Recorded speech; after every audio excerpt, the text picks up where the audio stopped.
नमस्कार, मैं हूं शरद शर्मा। आप देख रहे हैं शरद शर्मा ऑन ग्राउंड। देश में मोदी सरकार को आए हुए करीब 12 साल का समय हुआ है और ये सरकार बहुत मजबूत मानी जाती है। और इस 12 साल की मजबूत सरकार में केवल 2 ही मौके ऐसे आए हैं जब इस सरकार को झुकना पड़ा या फिर पीछे हटना पड़ा। पहला, किसान आंदोलन में किसानों ने मोदी सरकार को झुकने को, पीछे हटने को मजबूर किया। और दूसरा, छात्रों और युवाओं के आंदोलन ने मोदी सरकार को झुकाया और पीछे हटने को मजबूर किया। तो ये जो दूसरा आंदोलन है जो भी हाल ही में खत्म हुआ है, इसको लीड कर रही थी कॉकरोच जनता पार्टी सीजेपी, और इसको लीड कर रहे थे अभिजीत दीपके, जो आज हमारे साथ हैं। अभिजीत जी, बहुत बहुत स्वागत है आपका। Hello hello. अभिजीत, सबसे पहले आपकी तबीयत कैसी है? लास्ट टाइम 25 जुलाई को जिस दिन आपकी और आपके आंदोलन की जीत हुई थी, देश के युवाओं छात्रों की जीत हुई थी, उस दिन आपको टाइफाइड था और आपके हाथ में कैनुला लगा हुआ था। तो अभी स्थिति क्या है आपकी? कैनुला तो नहीं लगा हुआ है अभी, तबीयत काफ़ी ठीक है, अच्छा। बट अभी भी मेरा सर्दी जुकाम और फीवर थोड़ा है अभी भी, जो मुझे लगता है होपफुली अगले 1 हफ्ते में ठीक हो जाएगा। टाइफाइड में थोड़ा टाइम लगता है ठीक होने में, बट अभी घर आ चुका अच्छा। हूँ, माँ के हाथ का खाना खा रहा हूँ। सो काफ़ी लंबे टाइम के बाद माँ के हाथ का खाना खा रहा हूँ, तो उससे असर ज़रूर ओ, पड़ेगा। हाँ, नहीं नहीं, वो घर घर की बात अलग होती है, और माँ के हाथ के खाने से तो जो है और भी जल्दी आप ठीक हो जाएंगे। सबसे पहले 25 जुलाई का जब वो दिन था, हाथ में आपके कैनुला लगा हुआ था, टाइफाइड था आपको, और कुछ देर पहले जब ये घोषणा हुई थी कि, या पर आपको पता लगा कि धर्मेंद्र प्रधान ने इस्तीफा दे दिया है, उससे कुछ देर पहले आपकी मेरी बात हो रही थी। मैंने आपसे पूछा कि आपको उम्मीद है क्या, तब आपने कहा ना, मुझे नहीं लगता। लेकिन फिर कुछ कुछ मिनटों में, या मुश्किल से 1 घंटा भी नहीं हुआ आपकी मेरी बातचीत खत्म हुए, आपको एक फ़ोन आया। तो थोड़ा दर्शकों को मूवमेंट बताइए। हमने तस्वीर तो देखी है, अंदर किस तरह का एनर्जी आई, या कैसा उत्साह था कि जो नहीं सोचा था, या जो सोच रहे थे हो जाए और वो इतना जल्दी हो गया अचानक से। हालांकि 36 दिन कोई कम नहीं होता, लेकिन आगे का संघर्ष लग रहा था वो शायद कट शॉर्ट हो गया। नहीं, मेरी जितने भी लोगों से बात हो रही थी, जितने भी पॉलिटिशियंस आ रहे थे, जितने भी जर्नलिस्ट आ रहे थे, कुछ जो भी मुझे आ रहा था वो एक ही चीज़ कह रहा था कि यार इस्तीफा तो नहीं होने वाला है। तुम लोग कब हम्म। तक बैठोगे? इस्तीफा तो नहीं होने वाला है। मतलब मुझे हर कोई यही समझा रहा था कि कब तक बैठोगे? इस्तीफा नहीं होगा तो क्या करोगे? तो मैं उन लोगों को बार-बार एक ही चीज़ बोलता था। मैंने बोला था मुझे इस सरकार से कोई उम्मीद नहीं कि ये इस्तीफा देंगे। लेकिन एक मैसेज देना ज़रूरी है कि हम लड़ने को तैयार हैं। और हम उसी की कोशिश कर रहे थे। हम दिखाना चाहते थे कि अगर कुछ गलत होगा तो इसका मतलब ये नहीं हम कुछ बोलेंगे नहीं, हम लड़ेंगे, हम सड़कों पर लड़ेंगे, हम खड़े रहेंगे, हम डटे रहेंगे। और 36 दिन जो हम बैठे वो उसी का नतीजा था। हमें दिखाना था कि अगर ज़रूरत पड़ी तो हम लंबा संघर्ष करने के लिए भी तैयार हैं, लेकिन हम आपसे जवाब माँगेंगे। जवाब देना ना देना आपके ऊपर है, आज आपकी सरकार है, लेकिन देश हमारा है और इस देश के लिए हमें आपसे जवाब माँगना बहुत ज़रूरी है। और इसलिए हमने सोचा था कि नतीजा कुछ भी आए, रिज़ल्ट कुछ भी रहे इस प्रोटेस्ट का, लेकिन हम सवाल करेंगे और हम लड़ते रहेंगे और पीछे नहीं हटेंगे। तो वही था। और जो आपकी और मेरी बात भी हुई थी, आपने कहा था कि क्या लगता है इस्तीफ़ा होगा? तो मैंने आपसे कहा था कि होना होता तो शायद अब तक हो जाता, पता नहीं, नहीं होगा शायद से। लेकिन वही था कि दिल में दिमाग तो एक ही चीज़ कह रहा था कि नहीं होगा, जिस तरह की के ये लोग हैं। तो दिमाग तो बार-बार कह रहा था कि नहीं होगा, ये लोग प्रोटेस्ट को ख़त्म कर देंगे, कुछ दंगा-फ़साद करके बदनाम कर देंगे, ख़त्म कर देंगे, क्रैकडाउन कर देंगे। दिल कह रहा था कि बैठा रहे। हम्म। तुम बैठे रहोगे तो पब्लिक आ रही है, पब्लिक जुड़ रही है, अब पीछे मत हटना, पब्लिक साथ में है। और जब पब्लिक साथ में है तो शायद कोई करिश्मा हो सकता है। और वही हुआ। मुझे लगता है जो भी डिसीज़न आया वो इसीलिए आया क्योंकि ये आंदोलन मुझसे बड़ा बन चुका था, सोनम सर से बड़ा बन चुका था, सीजेपी से बड़ा बन चुका था, जो बहुत ज़रूरी था। एक पब्लिक मूवमेंट के थ्रू ही किसी की भी सरकार हो, उस सरकार को हम्म। झुकाया एक पब्लिक मूवमेंट के थ्रू ही जाया सकता है। आपने 3 बात कही है। मैं लगातार अपनी रिपोर्ट में कह रहा था कि ये आंदोलन, जब बच्चे पिट लिए, युवा पिट लिए, छात्र पिट लिए, तो उसके बाद ये आंदोलन जो है, ये अभिजीत दीपके से, सोनम वांगचुक से, कॉकरोच जनता पार्टी से आगे निकल गया था। ये इस मायने में कि अगर अब ये लोग भी चाहें कि हम अब इस आंदोलन को पीछे खींच लेते हैं, या ठीक है सरकार से बात कर लेते हैं, तो युवा और छात्र जो है सड़क पे आ चुका था, वो इनकी बात भी नहीं सुनता, वो इस्तीफा लेके ही जाने वाला था। किसी के मुंह से आप सुन लीजिए कोई क्या चाह रहा, वो सब यही चाह रहे थे, धर्मेंद्र प्रधान का इस्तीफा लेके ही जाएंगे, इससे आगे की बात होगी, पीछे की कोई बात नहीं हो सकती। ठीक है। अब अभी संसद चल रही है, संसद में एंटी पेपर लीक कानून पास हुआ है, इसको लेके आप क्या सोच रहे हैं? मैंने इसमें देखा कि इसमें जो भी बात हो रही है ना, पेपर लीक होने के बाद क्या-क्या कदम लिए जाएँगे उस पर बात हो रही है। हाँ। मतलब ये ऐसा मानकर चल रहे हैं कि पेपर लीक तो होगा ही होगा। पेपर लीक को रोकने के लिए कोई ठोस कदम नहीं लिया जा रहा है। और इसके लिए मतलब फास्ट ट्रैक कोर्ट का भी कहा हम मोदी जी ने जब फास्ट ट्रैक कोर्ट का कहा, तब मुझे कई हाँ। सारे लोगों ने आकर कहा कि अब तो फास्ट ट्रैक कोर्ट बिठा दी है, अब तो प्रोटेस्ट वापस कर लो, अब तो हाँ। प्रोटेस्ट वापस ले लो और क्या चाहते हो आप लोग? आपने देखा कि फास्ट ट्रैक कोर्ट का क्या हुआ? पहले ही हियरिंग पोस्टपोन हो गई क्योंकि सीबीआई का काउंसिल प्रेज़ेंट नहीं था। तो कानून बनते रहेंगे, जब तक उनको आप सही तरीके से इम्प्लीमेंट नहीं करोगे, तो उन कानूनों का कोई मतलब नहीं है। जैसे कि आप देखा चीफ लेकिन सेक्रेटरी को हटाकर, जो हाँ। दूसरा चीफ सेक्रेटरी लाया गया वो उससे भी ज़्यादा बड़ा भ्रष्ट है। उसके ऊपर तो करप्शन के केसेस भी चल रहे हैं। हाँ, एजुकेशन डिपार्टमेंट में जो सेक्रेटरी आए हैं। हाँ। यस, सॉरी एजुकेशन हाँ। डिपार्टमेंट के सेक्रेटरी, चीफ हाँ। सेक्रेटरी कह रहा हूँ मैं। तो वो तो उनसे भी बड़े भ्रष्ट हैं, एनिमल वेलफेयर डिपार्टमेंट में उन्होंने कुछ घपला कर रखा है। हाँ। लेकिन ये लोग लेकिन करेंगे भी क्या है? इन लोगों को ऐसे ही लोग पसंद आते हैं हमेशा। लेकिन अभी मेरे मन में एक बात आ रही है, आपको मैं बीच में रोक रहा हूँ। कानून ऐसे ही तो बनाए जाते हैं कि एक सख्त कानून ऐसा बनाया जाए कि लोगों के मन में डर हो कि अगर तूने हुँ, ऐसा किया तो तेरे साथ हुँ, इतना बुरा होगा। हुँ। तो ऐसे में फिर इस पे सवाल उठाना ये कितना जायज़ है? क्योंकि यही तो नहीं सब मैं लोग कानून नहीं, मैं जो करके कानून करते बना हैं। उसके ऊपर सवाल नहीं उठा रहा हूँ। मैं ये हाँ। पूछ रहा हूँ रोकने के लिए आप क्या करोगे? अब कोई एजुकेशन डिपार्टमेंट में जो सेक्रेटरी बना है वो पहले से ही भ्रष्ट है। अच्छा, आप पहले की बात कर रहे हैं कि रोकने के लिए, हाँ, वो बात के लिए तो ठीक है, आप सज़ा के लिए तो प्रावधान खड़े सज़ा कर तो रहे दे हैं। देंगे लेकिन लेकिन हाँ। सर उसमें क्या होगा? पेपर लीक होगा, बच्चों का भविष्य फिर से बर्बाद होगा, हाँ। हाँ। हुँ। तो उसका क्या करेंगे आप? वो तो रुकेगा नहीं ना, वो रोकना ज़रूरी है ना। ठीक है। और जो नए अब शिक्षा मंत्री बने हैं प्रहलाद जोशी, आप आपको ठीक लग रहे हैं? हाँ, ये ठीक हैं, यार देश का ध्यान करेंगे। मैंने उनका वीडियो देखा जहाँ पर वो बिल्किस बानो के जो रेपिस्ट थे उनका स्वागत कर रहे थे। मतलब ये क्या कर रही है ये सरकार? एक रेपिस्ट का वेलकम करने वाले, रेपिस्ट का सपोर्ट करने वाले इंसान को आपने शिक्षा मंत्री बना दिया है। बच्चों को क्या मैसेज दे रहे हो आप? ऐसी घिनौनी सोच वाले लोग आप शिक्षा मंत्री बना रहे हो। शिक्षा मंत्रालय तो देश के बच्चों के लिए होता है ना। बच्चों के सामने आप ये एग्जाम्पल रख रहे हो कि आपका जो शिक्षा मंत्री वो एक रेपिस्ट का सपोर्टर है। ठीक है। आपकी 3 माँगें थी मुख्य रूप से सरकार से। पहली तो मान ली प्रधान जी का इस्तीफ़ा हो गया, देश के शिक्षा मंत्री का। दूसरी जो 2 माँग थी, एक तो जो प्रदर्शन में शामिल थे छात्र, उनके ऊपर अभी और फ्यूचर में कोई कार्रवाई नहीं होगी, और दूसरा मुआवज़ा दिया जाएगा। इनका एक-एक करके स्टेटस बता दीजिए। जो छात्रों पे कार्रवाई वाली बात थी, जो वादा किया था सरकार ने, उसका अभी क्या स्टेटस है? सरकार से बातचीत चल रही है, हम कह रहे हैं रिटर्न में जल्दी कुछ दे दीजिए, अगर आप नहीं देते तो हम फिर से सड़कों पर उतरेंगे। क्योंकि अच्छा, तो ये मतलब ये कब कब तक की बात है कि मतलब, क्योंकि कई स्टेट ने कर दिया, अब अभी हम देख रहे थे कल हाँ, वही दिल्ली हम ने भी कह कर रहे हैं दिया कि है। हम वही कह रहे हैं कि दिल्ली में भी लागू कीजिए, दिल्ली में क्यों नहीं कर रहे हो? सबसे ज़्यादा जो पीटा हाँ। गया वो दिल्ली में ही पीटा गया है। तो दिल्ली का भी पुश कर रहे हैं हम उनको और आ जाएगा, मुझे लगता है जल्दी आ जाएगा। ठीक है, तो मतलब आपको उम्मीद है कि अब दोबारा आंदोलन कम से कम इस मुद्दे पे तो नहीं करना पड़ेगा, हाँ? ये सरकार के लिए अच्छा होगा अगर दोबारा आंदोलन ना करना पड़े। सरकार को अच्छा। समझना चाहिए पब्लिक अभी भी गुस्से में है, एक मिनिस्टर के रेजिग्नेशन से मानने वाली पब्लिक नहीं है, ये पूरी सरकार और सिस्टम के खिलाफ गुस्सा है। मुझे तो लोग हाँ। मैसेज कर रहे हैं कि अगला प्रोटेस्ट कब है, सीज़न 2 कब आ रहा है प्रोटेस्ट का? तो लोग तो एक्साइटेड है, एक तरीके से। इतना पीटने के बाद भी लोगों में डर नहीं है। तो ये सरकार के भले के लिए है कि माँगे मान लो, अगर माँगे नहीं मानोगे ना, तो ये देश का युवा फिर से सड़कों पर उतरेगा और इस बार किसी एक मंत्री का इस्तीफा नहीं माँगेगा, वो पूरी सरकार का इस्तीफा माँगेगा। ऑन लाइटर नोट एक बात बताऊँ, कुछ लोगों से मेरी बात हो रही थी, तो मुझे ये कह रहे हैं, सर ये जब से आंदोलन खत्म हुआ है ना, इंस्टा वगैरह में मज़ा नहीं आ रहा देखने में, सारा जो हमारा एक्साइटमेंट था वो चला गया है। कह रहे लाइटर नोट पे बात है, ये नहीं, ये लेकिन सब कितनी अच्छी बात एंटरटेनमेंट है, के लिए सोचिए थी। ना आप कितनी अच्छी बात है कि जहाँ पर दिल्ली पुलिस ने इतनी ब्रूटैलिटी दिखाई, इतनी बेरहमी से बच्चों को मारा, उसके हुँ। बाद इन बच्चों ने रिस्पॉन्ड कैसे किया? इन बच्चों ने रिस्पॉन्ड किया मीम्स के थ्रू, ह्यूमर के थ्रू, सटायर के थ्रू। इतनी पिटने के बाद भी, इतना पिटने के बाद भी, इतनी ब्रूटैलिटी सहन करने के बाद भी, इस देश के युवा ने क्या किया? इस देश के युवा ने जोक किया, मीम बनाए, सटायर किया कि मारो तुम हमको पीट लो लेकिन हम तुम्हारा मज़ाक बनाएँगे। ये कितनी अच्छी बात है।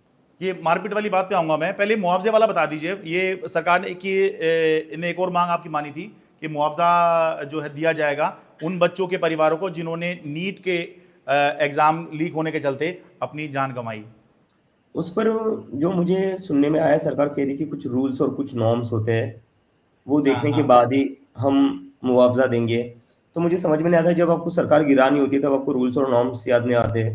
जब आपको एमपी एमएलए एक रातों रात आपको एमपी एमएलए किडनैप करने होते हैं, हाईजैक करने होते हैं, पार्टी बदलवानी होती है, तब आपको रूल्स और नॉर्म्स याद नहीं आते। आप वहां पर सैकड़ों करोड़ों रुपए बहा देते हो और रातों रात सरकार गिरा देते हो, सरकार बना देते हो, एमपीज को भगा लेते हो, तब आपको रूल्स और नॉर्म्स याद नहीं आते। लेकिन जहां पर पीड़ित परिवारों को 1 करोड़ देने की बात आती है, तब आपको सारे रूल्स और नॉर्म्स याद आते हैं। तो सरकार से फिर से विनती करता हूँ, दे दीजिए कंपनसेशन, नहीं दोगे तो सड़कों पर आ जाएंगे फिर से। ठीक है। अब मैं मारपीट वाली बात पे आता हूं अभिजीत। दो चीजें हैं अभिजीत, इस बात में तो आप हम सब सहमत हैं, सरकार भी सहमत है, कोई बात नहीं है कि भाई जो प्रदर्शनकारी थे उनके ऊपर जो एफआईआर दर्ज हुई वो हटाई जाए, क्योंकि ऐसा ही होता है कि प्रदर्शन वगैरह में बहुत कुछ हो जाता है। लेकिन ऐसे लोगों पर अगर कोई कार्रवाई हो रही है, जैसे कि दिल्ली पुलिस ने प्रेस कॉन्फ्रेंस की और 2-2.5 हजार लोगों को आइडेंटिफाई किया फेस रिकग्निशन से कि भाई ये क्रिमिनल्स लोग थे, ये आपके प्रोटेस्ट में आए थे, तो अगर ऐसे लोगों पे कार्रवाई करती है पुलिस तो फिर तो कोई दिक्कत वाली बात नहीं होनी चाहिए। नहीं, ऐसे लोगों पर तो कार्रवाई करनी चाहिए, लेकिन मेरा सबसे बड़ा सवाल ये है कि पुलिस वाले कह रहे, सरकार कह रही कि 2000 से ज्यादा क्रिमिनल्स आए हुए थे जंतर मंतर पर। हाँ उस पर मेरा ये सवाल है, जिस जंतर मंतर पर मुझे भी बिना चेकिंग के अंदर नहीं आने दिया जाता था, मेरी हर रोज पुलिस चेकिंग करती थी, हाँ। तो ये 2000 से ज्यादा क्रिमिनल्स जंतर मंतर पर आए कैसे? ये खुले कैसे घूम रहे? हमारी पानी की बोतलें तक रोकी जा रही थी, आप चेकिंग कर रहे थे, जो अंदर खाना ला रहे थे लोग वो भी चेक हो रहा था, वो भी रोका जा रहा था। तो ये 2000 क्रिमिनल्स खुले कैसे घूम रहे थे और जंतर मंतर पर पुलिस के रहते हुए आ कैसे गए?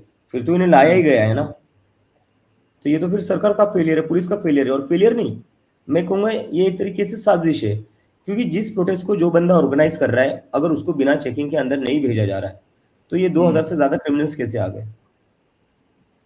अब ये मैं दर्शकों को बता दूं कि देखिए, जहां मेरी जिम्मेदारी है मैं आपसे भी पूछूं और सरकार से भी सवाल करूं, मेरी ये भी जिम्मेदारी है कि जब प्रोटेस्ट चल रहा था तो मैंने रिपोर्ट किया था कि पुलिस जो है वो फ्रिस्किंग भी नहीं कर रही थी। जो प्रदर्शन के लिए आ रहे हैं छात्र, मैं उनको रोकने की बात नहीं कर रहा हूं। एक होता है सामान्य चेकिंग कि भाई जांच करते हैं, भाई आप जो हैं कुछ लेके तो नहीं आए हो। तो मैंने ये भी रिपोर्ट किया कि भाई शुरू में तो जब आते थे तो बकायदा चेकिंग होती थी, भाई जेब में दिखाइए, हम दिखाते थे मोबाइल है जी हमारे हाथ में, फिर पूछते थे ये क्या है, हम बताते थे चाबी है जी गाड़ी की, ये सब होता था। लेकिन बाद के दिनों में तो हमने देखा कि पुलिस ने किसी तरह की फ्रिस्किंग भी बंद कर दी।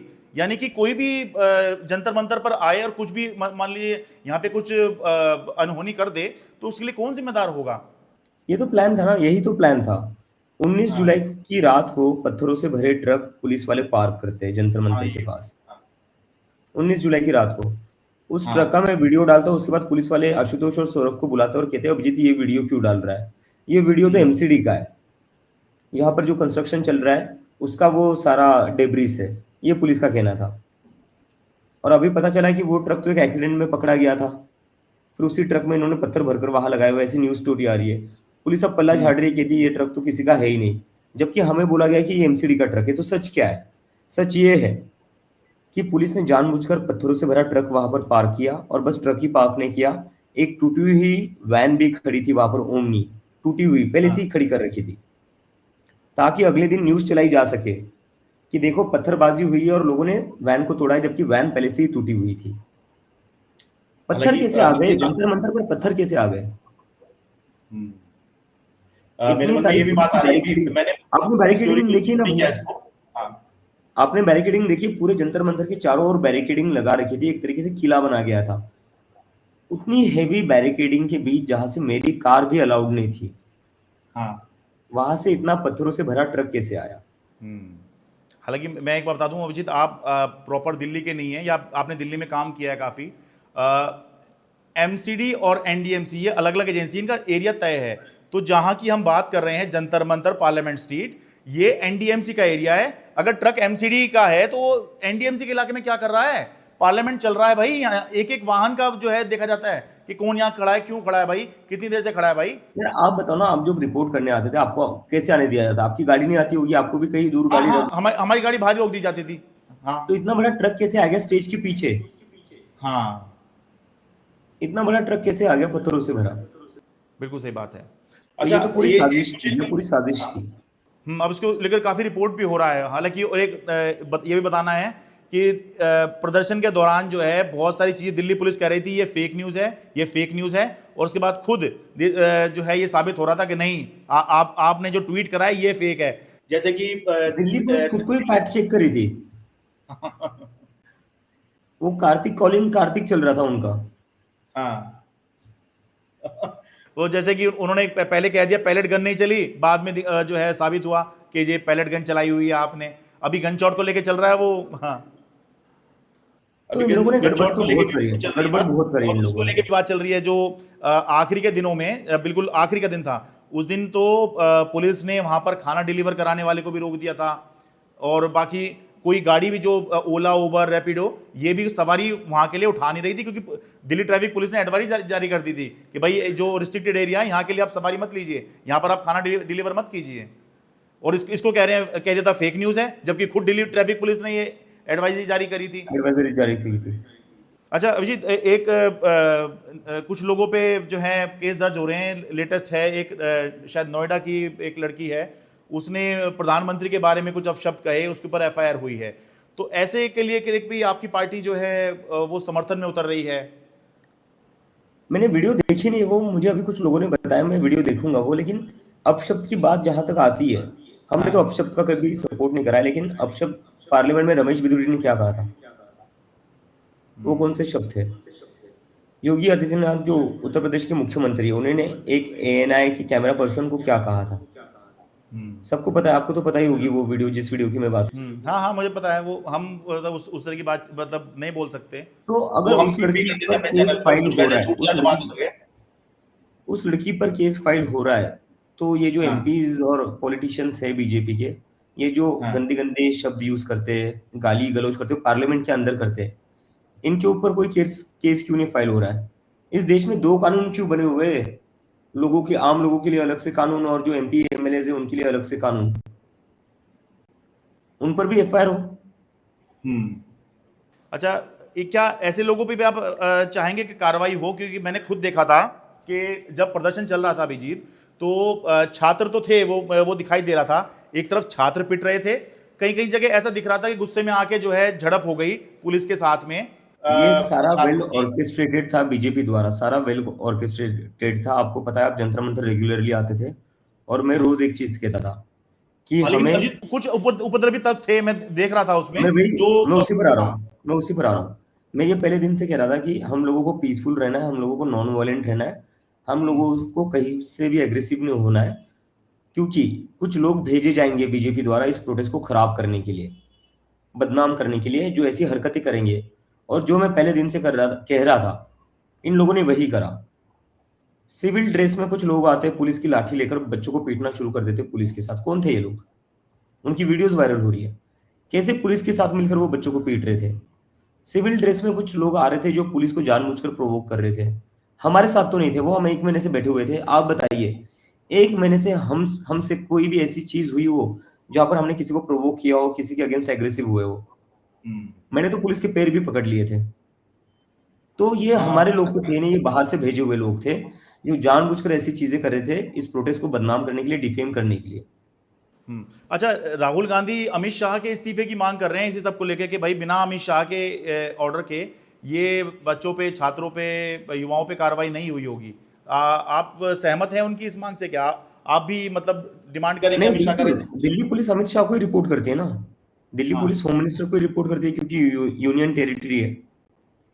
तो अमित शाह के ऑर्डर के बिना तो ये हो ही नहीं सकता। और जिस तरीके से पुलिस लाठियां चला रही थी उस दिन, लाठियों में कीले लगे हुए थे, पेलेट गन्स यूज किए गए थे, तो उससे तो क्लियरली ये लगता है कि किसी बड़े पॉलिटिशियन का हाथ था, तभी तो पुलिस ऐसी लाठियां चला रही थी। वरना पुलिस क्यों लाठियां चलाएगी ऐसे? जब तक ऊपर से ऑर्डर नहीं आता है तब तक पुलिस ऐसी ब्रुटैलिटी नहीं कर सकती। अच्छा अभिजीत, जो पुलिस वाले घायल हुए थे, जाहिर सी बात है जैसे छात्र घायल हुए ऐसे पुलिस वाले भी घायल हुए, क्योंकि बहुत आपस में क्लैश हुआ। तो उनके परिवार वालों ने भी आज प्रेस कॉन्फ्रेंस करी और बताया कि किस तरह से उनके साथ मारपीट हुई है। तो इसको लेके क्या क्या कहेंगे आप? जैसे छात्र नहीं, युवा उसका अपने मैं हैं, ये समर्थन नहीं पुलिस करता, वाले मैं भी कहीं तो से भी उसका समर्थन नहीं करता, मैं कहीं से भी उसका समर्थन नहीं करता। हाँ। और जो हुआ है वो गलत हुआ है, लेकिन जो मैं कह रहा हूँ, ये जो भी करा है वो बीजेपी के गुंडों ने करा है। तो पुलिस को भी जो पीटने का काम करा है वो इन्हीं लोगों ने करा है, और इन लोगों के ऊपर एक्शन लिया जाए। आप इन लोगों को पकड़ोगे ना तो पता चलेगा इनके सबके कनेक्शन बीजेपी से निकल आएंगे। तो और पकड़ेगा कौन? वही सारी बात बात है, तो आरोप लगा रहे, पकड़ नहीं रहे, आरोप लगा रहे। परेशान किसको कर रहे? स्टूडेंट्स को परेशान कर रहे हैं जो 1 महीने से पीसफुली बैठे हुए थे। हाँ अभिषेक घोष के घर ये ऑफिस पहुंच गए थे उसको उठाने के लिए। अभिषेक ने हाँ क्या किया था? उसने क्या किया था? उसने तो कुछ भी नहीं किया था।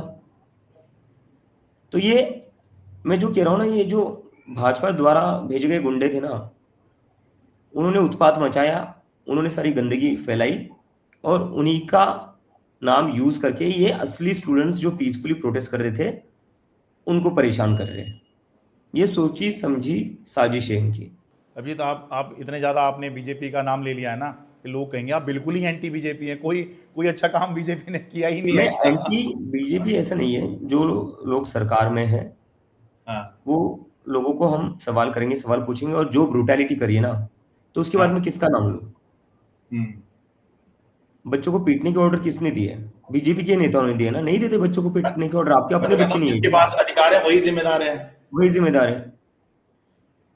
12-12 साल की बच्चों का सर फोड़ा गया है यार, इनके अपने हम्म बच्चे नहीं है क्या? ठीक है। अच्छा अभिजीत, बहुत से लोग अब जो हैं सब उसमें लगे हुए हैं कि अब आगे सीजेपी का प्लान क्या है, क्या करना है, क्या अभी हम पॉलिटिकल सोच रहे हैं पार्टी इस पर अभी बनानी है? मैं कल ही घर पर आया हूँ, कल परसों परसों रात को ही घर पर आया हूँ मैं। तो अभी घर वालों से ठीक से मिला नहीं हूँ, क्योंकि यहाँ पर काफी दूर दूर से लोग मुझे मिलने आ रहे हैं। कल मेरे घर पर लखनऊ से आए थे लोग मिलने, कुछ हाँ मतलब यूपी से अलग अलग पार्ट से भी आए थे, लखनऊ से भी आए थे। तो अभी लोगों से हाँ मिलना जुलना चल रहा है, घर वालों के साथ थोड़ा टाइम स्पेंड करना चल रहा है। हम करेंगे, हम प्लान कर रहे हैं, हम नहीं चाहते हम जल्दबाजी में कोई भी चीज करें, हम चाहते हैं हम थोड़ा सोच समझ कर करें, क्योंकि जो नतीजा आया उसके बाद जिम्मेदारी बहुत बढ़ गई है, उम्मीदें बहुत ज्यादा बढ़ गई है। तो उसके बाद हमारी जिम्मेदारी, हम जो भी करें सोच समझ कर करें और सही ढंग से करें। क्योंकि एक एक समस्या ये है कि बड़ा अच्छा है कि आप प्रेशर ग्रुप बने हुए हैं, लेकिन प्रेशर ग्रुप जो है ये एक अस्थाई होता है। अब क्या पॉलिटिकल पार्टी बना, क्योंकि बहुत सारे लोगों ने आगे चल के पॉलिटिकल पार्टी ही बनाई, लेकिन फिर ये हो गया कि भाई नहीं, हम तो बाकी चाहते प्रेशर पॉलिटिकल ग्रुप ही पार्टी। रहे, हम चाहते प्रेशर ग्रुप ही रहे, हम चाहते प्रेशर ग्रुप ही रहे। अच्छा क्योंकि मैंने कहा है तो कि हाँ, अभी इंडिया को जरूरत है वो एक पब्लिक मूवमेंट की है। हम्म पॉलिटिकल पार्टियों का क्या हाल हो रखा है वो आपने देखा है। बिल्कुल सही बात है। तो अभी इंडिया को जरूरत है वो एक पब्लिक मूवमेंट की जरूरत है, जो एक डेमोक्रेसी में बिलीव करे और पीस में बिलीव करे, और हम लोग वही करने वाले हैं। तो मैं दर्शकों को बता दूं, क्योंकि किसानों ने भी बहुत बड़ा आंदोलन किया था, मोदी सरकार को झुका दिया, उसके बाद चुनाव लड़ने चले गए। लोगों ने कहा अरे भाई अगर पॉलिटिकल पार्टी को देना तो हम पॉलिटिकल पार्टी को ही वोट दे देंगे, कि वो अगर ऑर्गेनाइजेशन एक जो है वो पॉलिटिकल पार्टी बन जाएगी तो भाई फिर जो प्रेशर ग्रुप है और उसमें पॉलिटिकल पार्टी, उसमें अंतर क्या रह गया? तो ये एक बड़ी समस्या होती है, लेकिन ये देखा नहीं गया कि बहुत लंबे समय तक कोई प्रेशर ग्रुप कंटिन्यू कर ले। यस, वो एक चैलेंज है, बट आई होप हम उस चैलेंज को ओवरकम करेंगे। अच्छा ठीक है, तो अभी आप उम्मीद कर रहे हैं कि सरकार आप जो वादे किए थे वो पूरा कर दे, जल्दी से वरना फिर जल्दी मान आंदोलन ले, की तैयारी वरना करनी हमें पड़ेगी। बहुत जल्द वापस से दूसरा आंदोलन करना पड़ेगा, और जिस तरीके का लोगों का मूड है, लोग फिर से आकर बैठ जाएंगे और जाएंगे नहीं लोग। लेकिन वो जंतर मंतर पर वो 8-8 फीट के बैरिकेड लगा दिए हैं अब पुलिस ने। अरे डेजिग्नेटेड प्रोटेस्ट साइट है यार, और देश अभी भी डेमोक्रेसी है, हम मानते हैं देश अभी भी डेमोक्रेसी है, तो करेंगे हम प्रोटेस्ट। लेकिन वो परमिशन नहीं देंगे, 8-8 फुट के वो लगा दिए कि आसान से घुस ना पाओ आप। परमिशन के लिए धरना दे देंगे, परमिशन के लिए धरना दे देंगे। अच्छा ठीक है अभिजीत, बहुत बहुत धन्यवाद, और आपको भविष्य के लिए शुभकामनाएं। छात्रों ने आप में और युवाओं ने आप में जो भरोसा जताया है, उम्मीद करते हैं आप उस पर खरे उतरें। बहुत बहुत धन्यवाद। Thank you so much.